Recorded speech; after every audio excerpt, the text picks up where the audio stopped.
ప్రియ స్నేహితులారా, శారీరక వాంఛలతో స్నేహం చేస్తూ ఆనందంగా ఉంటున్నాం అనుకునే వారికి ఆధ్యాత్మికత అవసరం లేదు.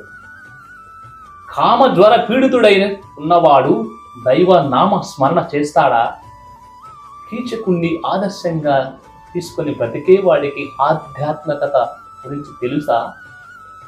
శత్రువును నిత్యము కోపం రూపములో తనలో పెట్టుకొని తిరిగే వాడికి ప్రేమ భక్తి గురించి చెప్పినా వింటాడా? అతనికి ఆధ్యాత్మికత అందని ద్రాక్ష అవుతుంది. పిల్లికి భిక్షం వేయని వాడికి దైవ జ్ఞానం ఉండదు. తనకు ఉన్నది ఇతరులతో పంచుకోలేని వాడికి ఆధ్యాత్మికత గురించి ఎంత చెప్పినా వ్యర్థమే.